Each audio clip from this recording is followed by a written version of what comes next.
شروع اللہ کے نام سے جو سب پر مہربان ہے، بہت مہربان ہے۔ کاف ہا یا عین صاد، یہ تذکرہ ہے اس رحمت کا جو تمہارے پروردگار نے اپنے بندے زکریا پر کی تھی۔ یہ اس وقت کی بات ہے جب انہوں نے اپنے پروردگار کو آہستہ آہستہ آواز سے پکارا تھا۔ انہوں نے کہا تھا کہ میرے پروردگار، میری ہڈیاں تک کمزور پڑ گئی ہیں اور سر بڑھاپے کی سفیدی سے بھڑک اٹھا ہے، اور میرے پروردگار، میں آپ سے دعا مانگ کر کبھی نامراد نہیں ہوا، اور مجھے اپنے بعد اپنے چچازاد بھائیوں کا اندیشہ لگا ہوا ہے، اور میری بیوی بانجھ ہے، لہذا آپ خاص اپنے پاس سے مجھے ایک ایسا وارث عطا کر دیجئے جو میرا بھی وارث ہو اور یعقوب علیہ السلام کی میراث بھی پائے، اور یا رب اسے ایسا بنائیے جو خود آپ کا پسندیدہ ہو۔ آواز آئی کہ اے زکریا، ہم تمہیں ایک ایسے لڑکے کی خوشخبری دیتے ہیں جس کا نام یحییٰ ہوگا۔ اس سے پہلے ہم نے اس کے نام کا کوئی اور شخص پیدا نہیں کیا۔ زکریا نے کہا، میرے پروردگار، میرے یہاں لڑکا کس طرح پیدا ہوگا جبکہ میری بیوی بانجھ ہے، اور میں بڑھاپے سے اس حال کو پہنچ گیا ہوں کہ میرا جسم سوکھ چکا ہے۔ کہا، ہاں ایسا ہی ہوگا، تمہارے رب نے فرمایا ہے کہ یہ تو میرے لیے معمولی بات ہے، اور اس سے پہلے میں نے تمہیں پیدا کیا تھا جب تم کچھ بھی نہیں تھے۔ زکریا نے کہا، میرے پروردگار، میرے لیے کوئی نشانی مقرر فرما دیجئے۔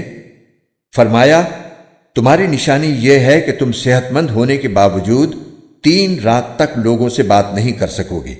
چنانچہ وہ عبادت گاہ سے نکل کر اپنی قوم کے سامنے آئے اور ان کو اشارے سے ہدایت دی کہ تم لوگ صبح و شام اللہ کی تسبیح کیا کرو۔ پھر جب یحییٰ پیدا ہو کر بڑے ہو گئے تو ہم نے ان سے فرمایا، اے یحییٰ، کتاب کو مضبوطی سے تھام لو، اور ہم نے بچپن ہی میں ان کو دانائی بھی عطا کر دی تھی، اور خاص اپنے پاس سے نرم دلی اور پاکیزگی بھی، اور وہ بڑے پرہیزگار تھے اور اپنے والدین کے خدمت گزار، نہ وہ سرکش تھے نہ نافرمان، اور اللہ تعالیٰ کی طرف سے سلام ہے ان پر اس دن بھی جس روز وہ پیدا ہوئے، اس دن بھی جس روز انہیں موت آئے گی، اور اس دن بھی جس روز انہیں زندہ کر کے دوبارہ اٹھایا جائے گا۔ اور اس کتاب میں مریم کا بھی تذکرہ کرو، اس وقت کا تذکرہ جب وہ اپنے گھر والوں سے علیحدہ ہو کر اس جگہ چلی گئیں جو مشرق کی طرف واقع تھا۔ پھر انہوں نے ان لوگوں کے اور اپنے درمیان ایک پردہ ڈال لیا۔ اس موقع پر ہم نے ان کے پاس اپنی روح یعنی ایک فرشتے کو بھیجا جو ان کے سامنے ایک مکمل انسان کی شکل میں ظاہر ہوا۔ مریم نے کہا، میں تم سے خدا رحمان کی پناہ مانگتی ہوں، اگر تم میں اللہ کا خوف ہے تو یہاں سے ہٹ جاؤ۔ فرشتے نے کہا، میں تو تمہارے رب کا بھیجا ہوا فرشتہ ہوں، اور اس لیے آیا ہوں تاکہ تمہیں ایک پاکیزہ لڑکا دوں۔ مریم نے کہا، میرے لڑکا کیسے ہو جائے گا جبکہ مجھے کسی بشر نے چھوا تک نہیں ہے، اور نہ میں کوئی بدکار عورت ہوں۔ فرشتے نے کہا، ایسے ہی ہو جائے گا، تمہارے رب نے فرمایا ہے کہ یہ میرے لیے ایک معمولی بات ہے، اور ہم یہ کام اس لیے کریں گے تاکہ اس لڑکے کو لوگوں کے لیے اپنی قدرت کی ایک نشانی بنائیں اور اپنی طرف سے رحمت کا مظاہرہ کریں، اور یہ بات پوری طرح طے ہو چکی ہے۔ پھر ہوا یہ کہ مریم کو اس بچے کا حمل ٹھہر گیا، اور جب ولادت کا وقت قریب آیا تو وہ اس کو لے کر لوگوں سے الگ ایک دور مقام پر چلی گئی۔ پھر زچگی کے درد نے انہیں ایک کھجور کے درخت کے پاس پہنچا دیا۔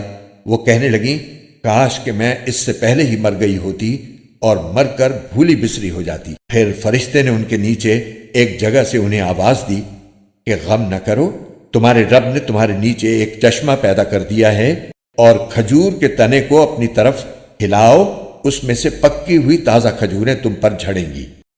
اب کھاؤ اور پیو اور آنکھیں ٹھنڈی رکھو، اور اگر لوگوں میں سے کسی کو آتا دیکھو تو اشارے سے کہہ دینا کہ آج میں نے خدائے رحمان کے لیے 1 روزے کی منت مانی ہے، اس لیے میں کسی بھی انسان سے بات نہیں کروں گی۔ پھر وہ اس بچے کو اٹھائے ہوئے اپنی قوم کے پاس آئیں۔ وہ کہنے لگے کہ مریم، تم نے تو بڑا غضب ڈھا دیا۔ اے ہارون کی بہن، نہ تو تمہارا باپ کوئی برا آدمی تھا، نہ تمہاری ماں کوئی بدکار عورت تھی۔ اس پر مریم نے اس بچے کی طرف اشارہ کیا۔ لوگوں نے کہا بھلا ہم اس سے کیسے بات کریں جو ابھی پالنے میں پڑا ہوا بچہ ہے؟ اس پر بچہ بول اٹھا کہ میں اللہ کا بندہ ہوں، اس نے مجھے کتاب دی ہے اور نبی بنایا ہے، اور جہاں بھی میں رہوں مجھے بابرکت بنایا ہے، اور جب تک زندہ رہوں مجھے نماز اور زکوٰۃ کا حکم دیا ہے، اور مجھے اپنی والدہ کا فرما بردار بنایا ہے، اور مجھے سرکش اور سنگ دل نہیں بنایا۔ اللہ تعالیٰ کی طرف سے سلامتی ہے مجھ پر اس دن بھی جب میں پیدا ہوا، اور اس دن بھی جس دن میں مروں گا، اور اس دن بھی جب مجھے دوبارہ زندہ کر کے اٹھایا جائے گا۔ یہ ہیں عیسیٰ ابن مریم۔ ان کی حقیقت کے بارے میں سچی بات یہ ہے جس میں لوگ جھگڑ رہے ہیں۔ اللہ کی یہ شان نہیں ہے کہ وہ کوئی بیٹا بنائے، اس کی ذات پاک ہے۔ جب وہ کسی بات کا فیصلہ کر لیتا ہے تو بس اس سے یہ کہتا ہے کہ ہو جا، چنانچہ وہ ہو جاتی ہے۔ اور اے پیغمبر، لوگوں سے کہہ دو کہ یقیناً اللہ میرا بھی پروردگار ہے اور تمہارا بھی پروردگار، اس لیے اس کی عبادت کرو، یہی سیدھا راستہ ہے۔ پھر بھی ان میں سے مختلف گروہوں نے اختلاف ڈال دیا ہے، چنانچہ جس دن یہ ایک زبردست دن کا مشاہدہ کریں گے، اس دن ان کی بڑی تباہی ہوگی جنہوں نے کفر کا ارتکاب کیا ہے۔ جس روز یہ ہمارے پاس آئیں گے اس دن یہ کتنے سننے والے اور دیکھنے والے بن جائیں گے، لیکن یہ ظالم آج کھلی گمراہی میں پڑے ہوئے ہیں۔ اور اے پیغمبر، ان کو اس پچھتاوے کے دن سے ڈرائیے جب ہر بات کا آخری فیصلہ ہو جائے گا، جبکہ یہ لوگ اس وقت غفلت میں ہیں اور ایمان نہیں لا رہے۔ یقین جانو کہ زمین اور اس پر سارے رہنے والوں کے وارث ہم ہی ہوں گے، اور ہماری طرف ہی ان سب کو لوٹایا جائے گا۔ یاد کرو جب انہوں نے اپنے باپ سے کہا تھا کہ ابا جان، آپ ایسی چیزوں کی کیوں عبادت کرتے ہیں جو نہ سنتی ہیں نہ دیکھتی ہیں اور نہ آپ کا کوئی کام کر سکتی ہیں؟ میرے پاس ایک ایسا علم آیا ہے جو آپ کے پاس نہیں آیا، اس لیے میری بات مان لیجئے، میں آپ کو سیدھا راستہ بتلا دوں گا۔ ابا جان، شیطان کی عبادت نہ کیجئے، یقین جانیے کہ شیطان خدائے رحمان کا نافرمان ہے۔ ابا جان، مجھے اندیشہ ہے کہ خدائے رحمان کی طرف سے آپ کو کوئی عذاب نہ آ پکڑے جس کے نتیجے میں آپ شیطان کے ساتھی بن کر رہ جائیں۔ ان کے باپ نے کہا، ابراہیم، کیا تم میرے خداؤں سے بیزار ہو؟ یاد رکھو، اگر تم باز نہ آئے تو میں تم پر پتھر برساؤں گا، اور اب تم ہمیشہ کے لیے مجھ سے دور ہو جاؤ۔ ابراہیم نے کہا، میں آپ کو رخصت کا سلام کرتا ہوں، میں اپنے پروردگار سے آپ کی بخشش کی دعا کروں گا، بے شک وہ مجھ پر بہت مہربان ہے، اور میں آپ لوگوں سے بھی الگ ہوتا ہوں، اور اللہ کو چھوڑ کر آپ لوگ جن جن کی عبادت کرتے ہیں ان سے بھی، اور میں اپنے پروردگار کو پکارتا رہوں گا۔ مجھے پوری امید ہے کہ اپنے رب کو پکار کر میں نامراد نہیں رہوں گا۔ چنانچہ جب وہ ان سے اور ان بتوں سے الگ ہو گئے جنہیں وہ اللہ کے بجائے پکارا کرتے تھے، تو ہم نے انہیں اسحاق اور یعقوب جیسی اولاد بخشی، اور ان میں سے ہر ایک کو نبی بنایا، اور ان کو اپنی رحمت سے نوازا، اور انہیں اونچے درجے کی نیک نامی عطا کی۔ اور اس کتاب میں موسیٰ کا بھی تذکرہ کرو، بے شک وہ اللہ کے چنے ہوئے بندے تھے اور رسول اور نبی تھے۔ ہم نے انہیں کوہ طور کی دائیں جانب سے پکارا اور انہیں اپنا رازدار بنا کر اپنا قرب عطا کیا، اور ہم نے ان کے بھائی ہارون کو نبی بنا کر اپنی رحمت سے انہیں ایک مددگار عطا کیا۔ اور اس کتاب میں اسماعیل کا بھی تذکرہ کرو، بے شک وہ وعدے کے سچے تھے اور رسول اور نبی تھے، اور وہ اپنے گھر والوں کو بھی نماز اور زکوٰۃ کا حکم دیا کرتے تھے اور اپنے پروردگار کے نزدیک پسندیدہ تھے۔ اور اس کتاب میں ادریس کا بھی تذکرہ کرو، بے شک وہ سچائی کے خوگر نبی تھے، اور ہم نے انہیں رفعت دے کر ایک بلند مقام تک پہنچا دیا تھا۔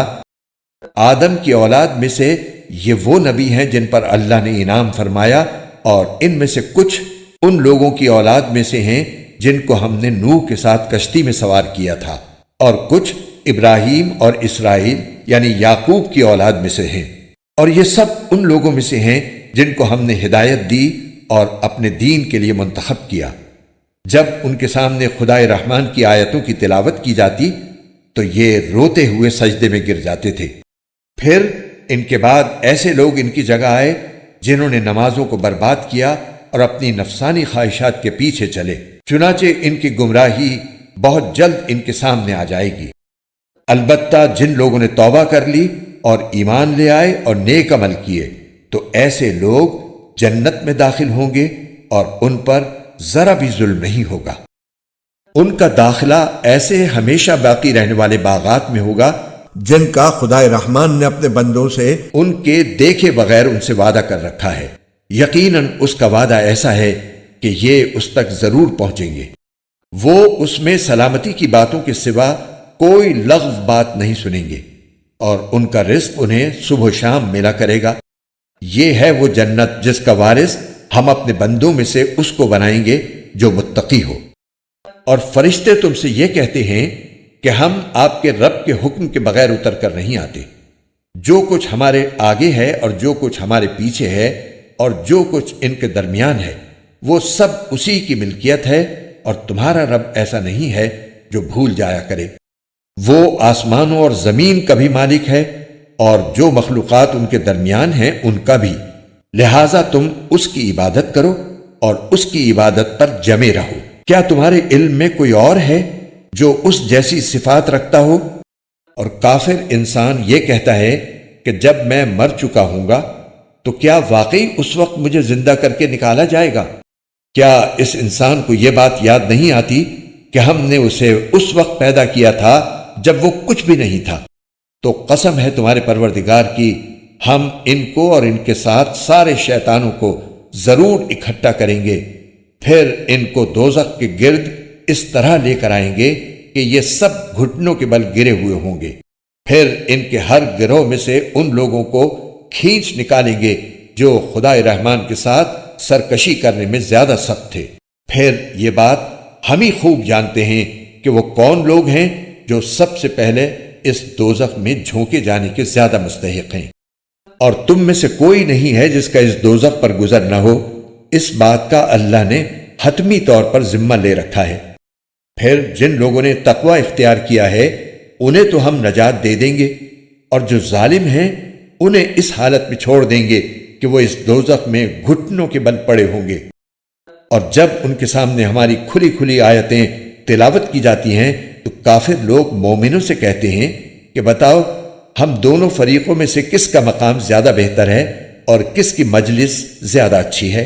اور یہ نہیں دیکھتے کہ ان سے پہلے ہم کتنی نسلیں ہلاک کر چکے ہیں جو اپنے ساز و سامان اور ظاہری آن بان میں ان سے کہیں بہتر تھیں۔ کہہ دو کہ جو لوگ گمراہی میں جا پڑیں تو ان کے لیے مناسب یہی ہے کہ خدائے رحمان انہیں خوب ڈھیل دیتا رہے، یہاں تک کہ جب یہ لوگ وہ چیز خود دیکھ لیں گے جس سے انہیں ڈرایا جا رہا ہے، چاہے وہ اس دنیا کا عذاب ہو یا قیامت، تو اس وقت انہیں پتہ چلے گا کہ بدترین مقام کس کا تھا اور لشکر کس کا زیادہ کمزور تھا۔ اور جن لوگوں نے سیدھا راستہ اختیار کر لیا ہے اللہ ان کو ہدایت میں اور ترقی دیتا ہے، اور جو نیک عمل باقی رہنے والے ہیں ان کا بدلہ بھی اللہ کے یہاں بہتر ملے گا اور ان کا مجموعی انجام بھی بہتر ہوگا۔ بھلا تم نے اس شخص کو بھی دیکھا جس نے ہماری آیتوں کو ماننے سے انکار کیا ہے اور یہ کہا ہے کہ مجھے مال اور اولاد آخرت میں بھی ضرور ملیں گے؟ کیا اس نے عالم غیب میں جھانک کر دیکھ لیا ہے یا اس نے خدائے رحمان سے کوئی عہد لے رکھا ہے؟ ہرگز نہیں۔